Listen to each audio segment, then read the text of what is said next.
खाने के लिए कुछ भी नहीं है। तो वो बहुत ज्यादा डिसहार्टन हो जाता है और उसके एक ही आशा रह जाती है, वो है भगवान का सहारा, भगवान से कोई मदद आए।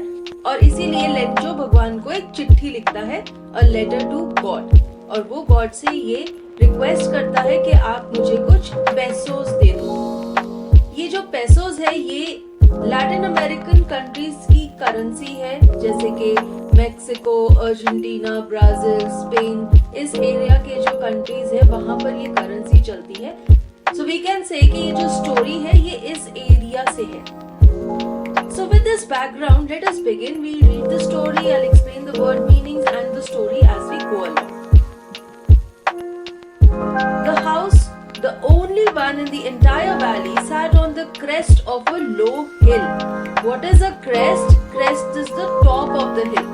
As you can see here in this image, ये पहाड़ी की चोटी के ऊपर एक घर था.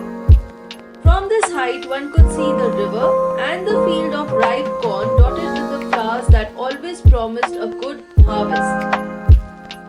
Harvest means जो फसल आपकी उगती है. Here you can see, वो कह रहे हैं कि यहाँ से इस घर से बहती हुई नदी बड़ी क्लियरली दिखती थी और साथ ही साथ जो कॉर्न की मकई की फसल लगी हुई थी वो भी बहुत अच्छे से दिखती थी, और जो ये फसल थी इसके ऊपर छोटे छोटे फूल भी आ रहे थे, जिससे ये पता लग रहा था कि इस साल फसल बहुत अच्छी होने वाली है. The only thing the earth needed was a downpour or at least a shower. Downpour means a heavy rainfall and shower is a mild rain. तो एक ही चीज की जरूरत थी, वो थी बारिश. अगर अच्छे से बारिश हो जाती तो बहुत अच्छा होता, नहीं तो कम से कम हल्की सी बारिश तो होनी ही चाहिए थी. तो ये बारिश की जरूरत क्यों है? बारिश की जरूरत धरती को है पानी के लिए, ताकि ये जो फसल है ये अच्छे से राइप हो सके और बढ़िया तैयार हो सके. Throughout the morning, Lencho, who knew his fields intimately, had done nothing else but see the sky towards the northeast. Intimately means closely. अब ये जो किसान है लेंचो, जैसे कि मैंने आपको इंट्रोडक्शन में बताया था, इसकी फसल कैसी होगी that totally depends upon the weather. इसीलिए वो बहुत ज्यादा डेस्परेट है कि बारिश पड़े, और बारिश के लिए ही वो ऊपर आसमान की तरफ देख रहा था, नॉर्थ ईस्ट डायरेक्शन की तरफ, क्योंकि जो बारिश आएगी वो नॉर्थ ईस्टर्न हवा की वजह से, हवा के साथ बारिश आएगी, और इसलिए वो उस डायरेक्शन में देख रहा था ये अंदाजा लगाने के लिए कि बारिश होगी या नहीं. Now we're really going to get some water, woman. The woman who was preparing supper replied, Yes, God willing. तो लेंचो किसी वुमन को, प्रोबेबली उसकी वाइफ हो सकती है, उसे कहता है कि अब तो कुछ पानी मिलेगा, यानी कि बारिश होने वाली है. तो लेंचो ने जब आसमान की तरफ देखा तो उसने ये अंदाजा लगाया कि बारिश होने वाली है. और वो जो वुमन है वो डिनर बना रही थी, इवनिंग मील बना रही थी, जिसे सपर भी कहते हैं. तो वो कहती है कि हाँ, अगर भगवान की मर्जी हुई तो बारिश जरूर होगी. तो इन लोगों की लाइफ इतनी ज्यादा भगवान पे और मौसम पे डिपेंडेंट है कि कैसा मौसम होगा उसी से उनकी फसल होगी और वैसे ही उन्हें खाने को मिलेगा. The older boys were working in the field while the smaller ones were playing near the house until the woman called to them all, Come for dinner. अब लेंचो के जो बच्चे थे उनमें जो बड़े वाले बच्चे थे वो तो खेत में काम कर रहे थे, और जो छोटे वाले थे वो घर के पास खेल रहे थे. जैसे ही इसने लेडी ने खाना तैयार किया, उसने सब बच्चों को डिनर के लिए बुलाया. It was during the meal that just as Lencho had predicted, big drops of rain began to fall.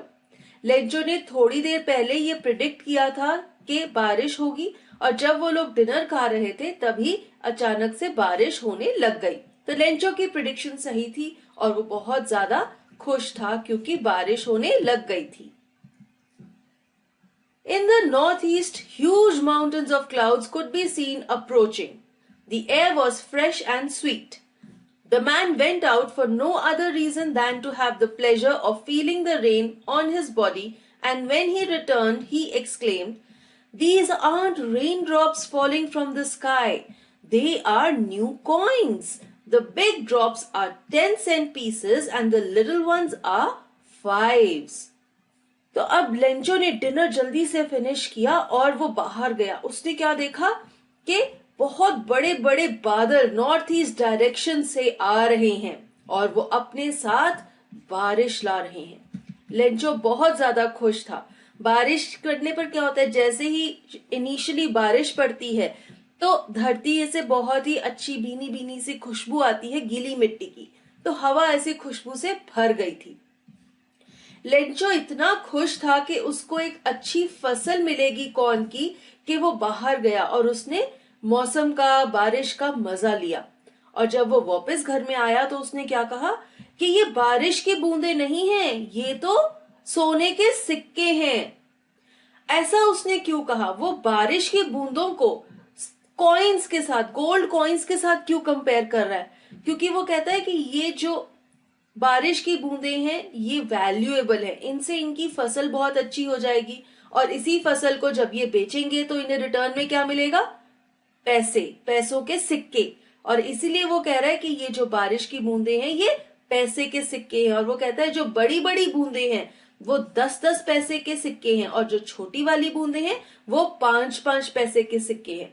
इससे क्या पता लग रहा है? लेंचो बहुत ज्यादा खुश है। एंड इससे ये भी पता चलता है कि फार्मर्स की लाइफ वेदर पे कितनी ज्यादा निर्भर करती है। With a satisfied expression, he regarded the field of ripe corn with its flowers draped in a curtain of rain. Drape means covered with a cloth. किसी भी चीज को जब हम ढक देते हैं, तो लेंचो बहुत ही ज्यादा सेटिस्फाइड था कि अब उसकी कॉर्न की फसल जो कि पक चुकी है, राइप है, वो बहुत ही अच्छी हो जाएगी क्योंकि एक बहुत ही अच्छी सी तरह की बारिश पड़ रही थी। But suddenly a strong wind began to blow and along with the rain very large hailstones began to fall. These truly did resemble new silver coins. The boys, exposing themselves to the rain, ran out to collect the frozen pearls. अभी तो क्या हो रहा था? बारिश पड़ रही थी, लेकिन अचानक से क्या हुआ? बहुत तेज हवा चलने लग गई और हवा के साथ क्या हुआ? hailstones पड़ने लग गए। Now, if you all know what are hailstones, then you know what they are. But if you don't, then I'll tell you. hailstones को हम हिंदी में ओले भी कहते हैं। ये क्या होते हैं? छोटे छोटे बर्फ के टुकड़े, जैसे कि आप यहाँ देख सकते हैं। और ये जब धरती पर गिरते हैं ना, तो इन बहुत ही ज्यादा फोर्स के साथ गिरते हैं। इनके अंदर बहुत ही फोर्स और प्रेशर होता है। ऐसे बड़े बड़े ओले, या जिसको हम गड़े भी कहते हैं, हेल स्टोन्स, ये गिरने लग गए। और इनकी जो शक्ल थी, इनकी जो अपीयरेंस थी, वो चांदी के सिक्कों जैसी थी। लेंचो के बॉयज यानी कि उसके बेटे बहुत एक्साइटेड हो गए और वो ये मोतियों जैसे फ्रोजन आइस के टुकड़ों को इकट्ठा करने के लिए बाहर भाग गए। जनरली सभी बच्चे ऐसे करते हैं, हम भी छोटे होते ऐसे ही करते थे। जब भी ऐसे ओले पड़ते हैं तो आप इतने एक्साइटेड हो जाते हो कि आप बाहर भागते हो उन्हें इकट्ठा करने के लिए। वो बहुत ही क्यूट लगते हैं, छोटे छोटे आइस के pieces.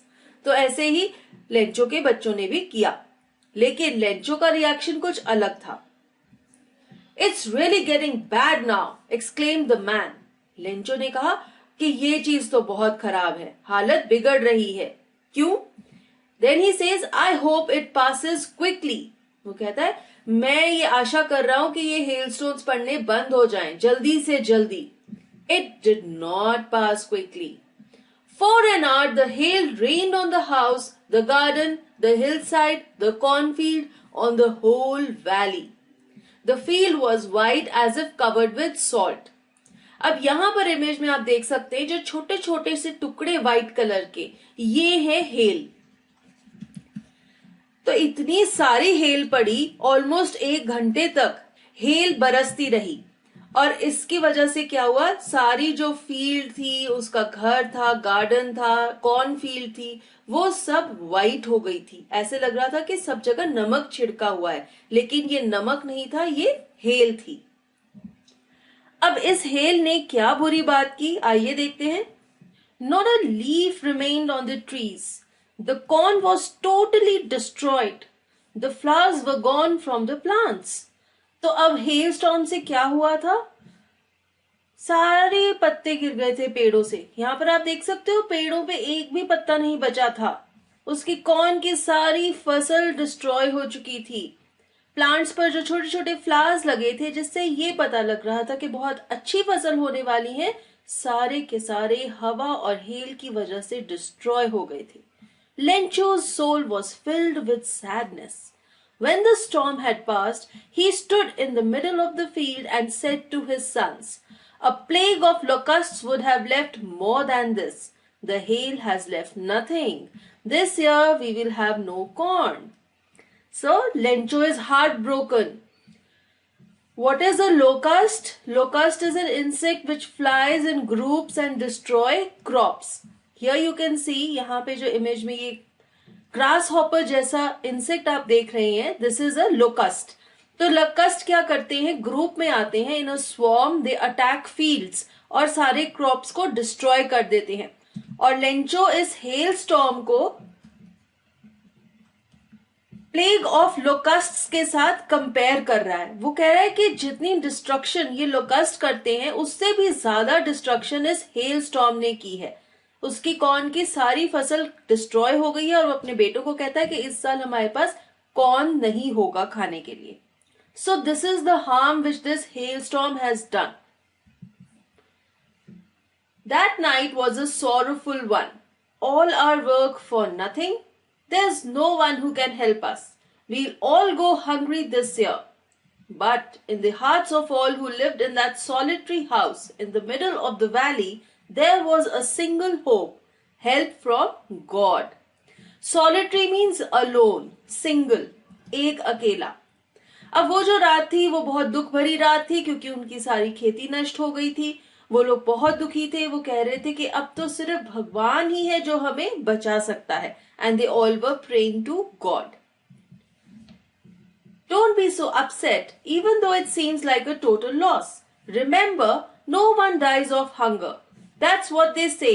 No one dies of hunger. Now Lencho is being very positive. वो बहुत ही पॉजिटिवली बिहेव करता है और वो कहता है कि इतने दुखी मत हो, क्योंकि कोई भी भूख से मरता नहीं है। और वो ये कहना चाह रहा है कि भगवान है ऊपर आसमान में जो कि हमें देख रहा है, हमारे दुख दर्द को देख रहा है और वो हमारी मदद जरूर करेगा।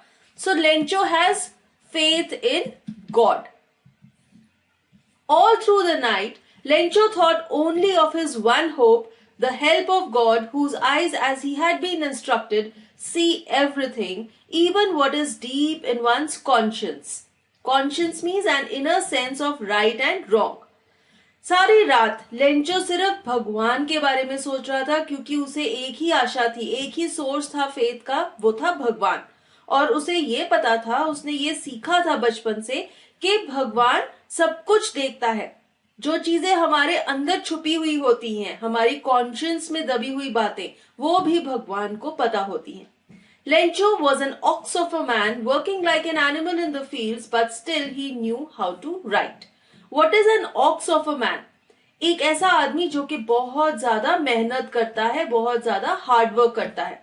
तो लेंचो एक हार्ड वर्किंग मैन था। वो हर वक्त जानवरों की तरह खेतों में काम करता रहता था, लेकिन उसे लिखना भी आता था। वो पढ़ा लिखा था, वो लिख सकता था।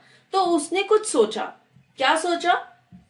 The following Sunday at day break, day break means दिन होते ही, sunrise, he began to write a letter which he himself would carry to town and place in the mail.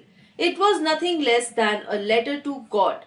तो अब लेंचो ने क्या किया? उसने भगवान को एक चिट्ठी लिखी और उसने सोचा कि वो खुद ही पोस्ट ऑफिस जाएगा शहर में और वहां जाके उसे मेल करेगा। God, he wrote, if you don't help me, my family and I will go hungry this year. I need 100 pesos in order to sow my field again and to live until the crop comes, because the hailstorm and so on. Pesos is the currency of many Latin American countries, जैसे कि starting में मैंने आपको बताया था। और यहाँ पर आप देख सकते हैं, ये इमेज है वर्ल्ड मैप की, और यहाँ पर जितने भी कलर्ड एरियाज दिख रहे हैं आपको, दोज आर दोज कंट्रीज जहां पे ये करेंसी यूज होती है, पेसोस। तो लेंचो ने अपनी लेटर में भगवान को ये लिखा कि अगर आप हमारी मदद नहीं करेंगे तो हम भूखे रह जाएंगे, पूरा साल हमारे पास खाने के लिए कुछ नहीं होगा। और फिर उसने भगवान से 100 पेसोस की डिमांड की।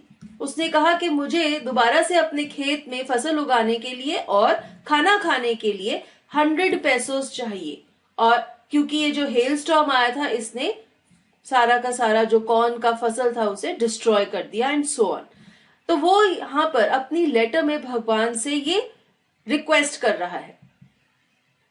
He wrote to God on the envelope, put the letter inside, and still troubled, went to town. At the post office, he placed a stamp on the letter and dropped it into the mailbox. तो उसने letter को एक envelope में डाला और envelope पे लिखा to God, और फिर उसने उस लेटर को अपनी पॉकेट में रख लिया और पोस्ट ऑफिस से एक स्टैंप ली, उस पर स्टैंप लगाई और उसे लेटर बॉक्स में डाल दिया। One of the employees, who was a postman and also helped at the post office, went to his boss laughing heartily and showed him the letter to God. Never in his career as a postman had he known that address.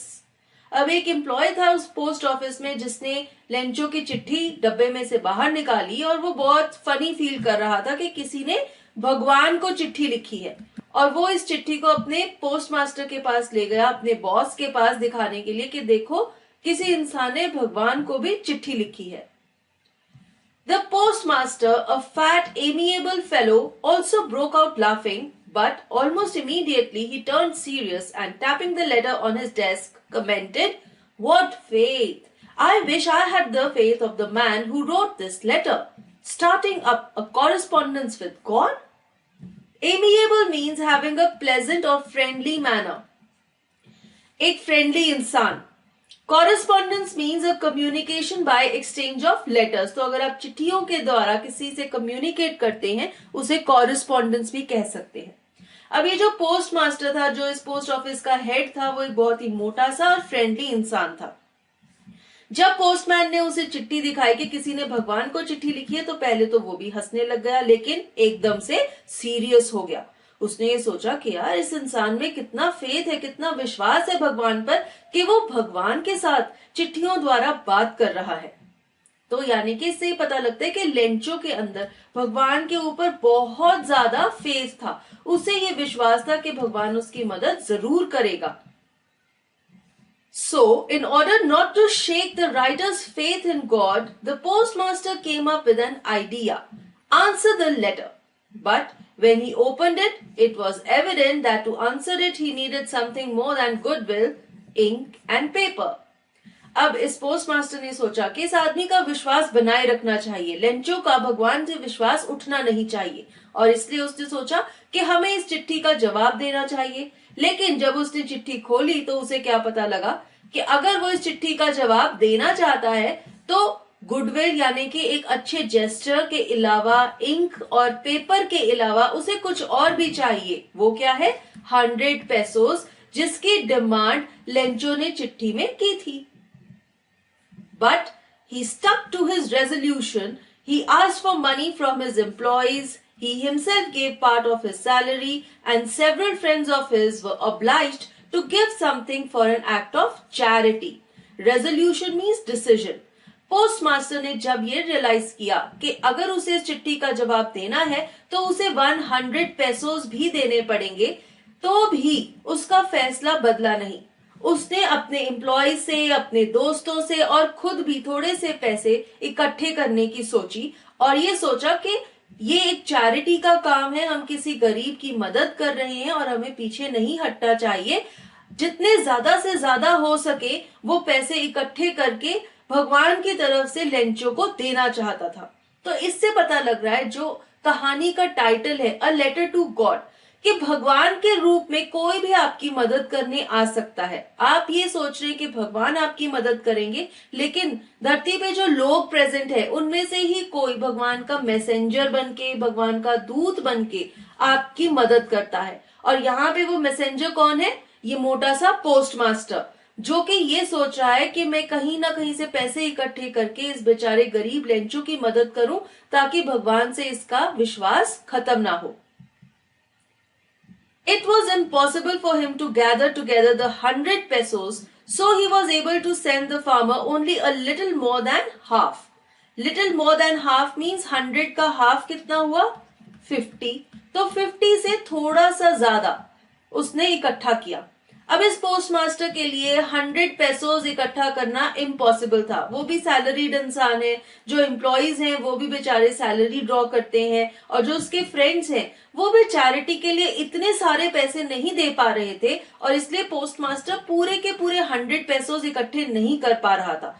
उसने सिर्फ 50 से थोड़े से ज्यादा ही इकट्ठे किए थे। He put the money in an envelope addressed to Lencho and with it a letter containing only a single word as a signature, God. अब पोस्टमास्टर ने ये पैसे एक एनवेलप में डाले और साथ ही एक चिट्ठी का कागज लिया, उस पे सिग्नेचर किया गॉड का और उसे सील करके लेंचो को एड्रेस कर दिया। लेंचो के लिए एक चिट्ठी तैयार कर दी। The following Sunday, Lencho came a bit earlier than usual to ask if there was a letter for him. अगले संडे लेंचो पोस्ट ऑफिस आया पूछने के लिए कि क्या उसके लिए कोई चिट्ठी आई है। वो टाइम से थोड़ा जल्दी आया क्योंकि उसे ईगरनेस थी, वो ये जानना चाहता था कि क्या हुआ, उसकी चिट्ठी भगवान तक पहुंची, क्या जवाब आया है। It was the postman himself who handed the letter to him, while the postmaster of a man who had performed a good deed looked on from his office, experiencing the contentment. Contentment means satisfaction, एक तसल्ली की feeling होना। अब जो postman है जिसने Lencho की चिट्ठी लेटर बॉक्स में से निकाली थी, उसी ने ये चिट्ठी लेंचो को दी, और जो पोस्ट मास्टर है वो बहुत ही तसल्ली के साथ देख रहा था। उसे सेटिस्फैक्शन फील हो रही थी क्योंकि उसने अच्छा काम किया था, किसी की मदद की थी। Lencho showed not the slightest surprise on seeing the money, such was his confidence. But he became angry when he counted the money. God could not have made a mistake, nor could he have denied Lencho what he had requested. अब जब Lencho ने देखा कि envelope में पैसे हैं, वो बिल्कुल भी हैरान नहीं था। यानी कि उसे इतना ज्यादा कॉन्फिडेंस था, इतना ज्यादा विश्वास था, इतना ज्यादा फेथ था भगवान पे कि उसे हैरानी नहीं हुई कि भगवान ने उसको पैसे भेजे हैं। लेकिन जब उसने पैसे काउंट किए तो उसने क्या देखा कि पैसे 100 पैसों से कम हैं, और वो गुस्सा हो गया। उसे लगा कि जब मैंने भगवान से 100 पैसों मांगे थे तो उन्होंने मुझे कम पैसे क्यों दिए, उन्हें पूरे पैसे देने चाहिए थे। इससे क्या पता लग रहा है कि लेंचो को अगर थोड़ी सी भी मदद मिली तो उससे वो सेटिस्फाइड नहीं है, वो पूरे के पूरे पैसे चाहता है। Immediately, Lencho went up to the window to ask for paper and ink. On the public writing table, he started to write with much wrinkling of his brow caused by the effort he had to make to express his ideas. अब Lencho ने क्या किया, वो post office के counter पर गया, उनसे एक पेपर मांगा और एक पेन मांगा और उसने चिट्ठी लिखना शुरू किया। तो वो फिर से भगवान को एक और चिट्ठी लिख रहा है, और जब वो चिट्ठी लिखता है तो उसे सोचना पड़ रहा था कि उस चिट्ठी में क्या लिखेगा, और वो इसके लिए अपनी आईब्रोज को रिंकल कर रहा था जब वो सोच रहा था। When he finished, he went to the window to buy a stamp which he licked and then affixed to the envelope with a blow of his fist. जब उसने लेटर लिख ली, उसने उसे एनवेलप में डाला और स्टैंप लगा के उसे बंद कर दिया। The moment the letter fell into the mailbox, the postmaster went to open it. It said, God, of the money that I asked for, only 70 pesos reached me. Send me the rest since I need it very much. But don't send it to me through the mail because the post office employees are a bunch of crooks. Lencho. Crooks means cheats, धोखेबाज। तो जैसे ही Lencho ये चिट्ठी को letter box में डालता है, postmaster जाता है। वो क्यूरियस है ये जानने के लिए कि लेंचो ने चिट्ठी में क्या लिखा। अब हो सकता है वो ये सोच रहा है कि लेंचो ने चिट्ठी में थैंक्स लिखा होगा गॉड को। लेंचो बहुत ज्यादा खुश होगा कि भगवान ने उसकी मदद की है, इसलिए वो भगवान को शुक्रिया अदा कर रहा है। लेकिन जब उसने चिट्ठी खोली तो चिट्ठी में लेंचो ने लिखा था कि आपने जो मुझे पैसे भेजे थे उसमें से सिर्फ 70 पेसोस मुझे मिले। यानी कि हो सकता है लेंचो ये सोच रहा है कि कुछ पैसे किसी ने चुरा लिए। लेंचो ये सोच रहा हो सकता है कि भगवान ने तो उसे 100 पेसोस ही भेजे थे, लेकिन हो सकता है किसी ने पोस्ट ऑफिस में किसी ने उस एनवेलप में से कुछ पैसे निकाल लिए, तभी उसे सिर्फ 70 पेसोस मिले हैं। क्योंकि लेंचो लेटर में लिखता है कि आपने जो मुझे पैसे भेजे थे उनमें से मुझे सिर्फ 70 पैसोज मिले हैं, बाकी के पैसे भी भेज दो, मुझे इनकी बहुत जरूरत है। और साथ ही वो कहता है कि चिट्ठी में मत भेजना, क्योंकि पोस्ट ऑफिस में जितने भी काम करने वाले लोग हैं वो चीट्स हैं, वो धोखेबाज हैं, हो सकता है वो पैसे अपने पास ही रख ले। तो यहाँ पे क्या पता लग रहा है हमें कि ऑल्दो पोस्टमास्टर ने एक अच्छा काम किया, एक चैरिटी का काम किया, लेकिन उसे नतीजा क्या मिला? नतीजे में ये जो लेंचो है ये तो यही सोच रहा है कि वो धोखेबाज है, पोस्ट ऑफिस के सारे एम्प्लॉयज चीट्स हैं। तो यहां से हमें ये देखने को मिलता है कि लेंचो का जो विश्वास है, जो फेथ है, वो भगवान पे है, वो